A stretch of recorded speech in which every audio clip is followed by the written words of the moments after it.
এক দফার যেই মূল অংশ ফ্যাসিবাদী ব্যবস্থার বিলোপ, সেই ব্যবস্থার বিলোপের জন্য যেই সংস্কারগুলো অত্যাবশ্যকীয় সেগুলো করার উদ্যোগ নেওয়া হয়েছে এবং এটা জনগণের ম্যান্ডেটের ভিত্তিতেই হয়েছে। জনগণ তো নির্বাচনের জন্য কিংবা ক্ষমতার পালাবদলের জন্য অভ্যুত্থানে আসেনি। যদি আসতো সেটা 7ই জানুয়ারির নির্বাচনের আগেই আসতো বলে আমি মনে করি। তো এই অভ্যুত্থান হয়েছে স্পষ্টভাবেই ফ্যাসিবাদী ব্যবস্থার বিলোপের মধ্য দিয়ে জন্য। আমরা যদি যেই ব্যবস্থাটা বিদ্যমান আছে এটার সংস্কার না করে দিয়ে যেতে পারি, আমরা মনে করি যে সরকারি ক্ষমতায় আসুক, যে কোনো রাজনৈতিক সরকার এই অটোক্রেটিক একটা সিস্টেমের মধ্যে সে নিজেও অটোক্রেটিক হয়ে উঠতে বাধ্য হবে।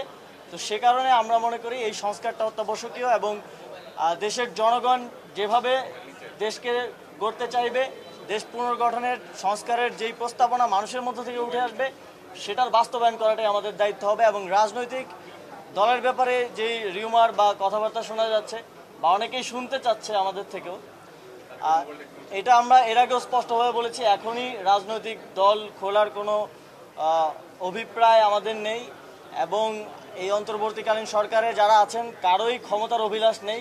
আপনারা জানেন সবারই যার যার পেশাগত জীবন আছে এবং সবাই সেখানে ফিরে যেতে চায়, কিন্তু দেশের মানুষ একটি অভ্যুত্থানের মধ্য দিয়ে যে দায়িত্বটাই অন্তর্বর্তীকালীন সরকারকে দিয়েছে সেটি যথাযথভাবে পালন করে মানুষের সেই আশা আকাঙ্ক্ষার প্রতিফলন ঘটিয়ে একটি নির্বাচনের মাধ্যমে একটি গণতান্ত্রিক সরকারের হাতে ক্ষমতা হস্তান্তর করাই আমাদের লক্ষ্য। মাননীয় উপদেষ্টা, গার্মেন্টস সেক্টরে যে অস্থিরতা চলছে সেই অস্থিরতা প্রশমনের জন্য এতদিনও কোনো কার্যকরী পদক্ষেপ আপনারা নিতে পারছেন না কেন? আসলে এটি অস্থিরতার সংকটটি শেষ কোথায়? আমি জানি না আপনার কাছে আপডেট আছে কি না। গত শনিবার আমরা বিজেএমইতে 3 জন উপদেষ্টা সহ আমাদের পুরো টিম সহ একটা আলোচনায় ছিলাম এবং রবিবার থেকে আজকে সোমবার, আজকে মঙ্গলবার, এই সময়টাতে কিন্তু গত সপ্তাহের তুলনায় যে আনরেস্ট ছিল সেটা আমি বলবো যে 5 to 10% নেমে এসেছে এবং কিছু কিছু জায়গায় খুব স্পেসিফিক 2-3টা কারখানায় এখন আনরেস্টের মতো সিচুয়েশন আছে। সেটাও আমরা মনে করি দ্রুতই প্রশমন হবে এবং আমরা যেই কমিটি করে দিয়েছি, যেই পর্যবেক্ষণ সেল করা হয়েছে, সেখানে শ্রমিকরা অভিযোগ জানাচ্ছেন এবং তারা আস্থা রেখেছেন, সেজন্য তাদেরকে ধন্যবাদ জানাই। সেল এই অভিযোগগুলোর ব্যাপারে খুব দ্রুত পদক্ষেপ নেবে এবং আপনারা দেখেছেন যে আমাদের সেই কমিটি তারা কিন্তু বিভিন্ন জায়গায় আশুলিয়ায় শ্রমিক আনরেস্টের জায়গাগুলোতে ভিজিট করছেন এবং সমস্যাগুলোকে সরেজমিনে অ্যাড্রেস করার চেষ্টা করে যাচ্ছেন।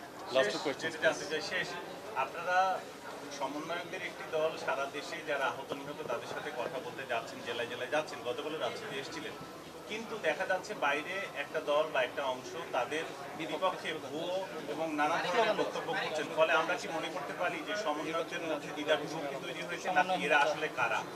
আরেকটি বিষয়, ওনার সাথে যে আগামী নির্বাচনে যে রাজনৈতিক দলগুলো রয়েছে সেই রাজনৈতিক দলগুলোর সাথে আপনারা বসবেন কিনা এবং আপনাদের পরিকল্পনা। বসার একটা কথা ছিল সেপ্টেম্বরে। রাজনৈতিক দলগুলোর সাথে ইতিমধ্যে বসা হচ্ছে। আমাদের যিনি প্রধান উপদেষ্টার বিশেষ সহকারী মাহফুজুল আলম আছেন, তিনি পলিটিক্স, ইউথ অ্যান্ড পলিসি বিষয়ক অ্যাডভাইজার মাননীয় প্রধান উপদেষ্টার, তিনি এবং আদিলুর রহমান খান আমাদের মাননীয় উপদেষ্টা, এই দুজনের নেতৃত্বে আমাদের একটা টিম করা হয়েছে।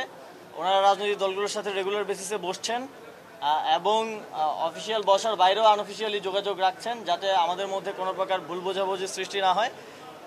দেশ পুনর্গঠনের এই যাত্রাটায় যাতে রাজনৈতিক দল সহ সকল স্টেক হোল্ডারদেরকে সাথে নিয়ে আমরা এগিয়ে যেতে পারি সেটা আমরা নিশ্চিত করব। সরি, আপনার কোশ্চেনটা। হ্যাঁ, এখন একটা জিনিস একটু স্পষ্টভাবে আপনাদের বোঝা দরকার।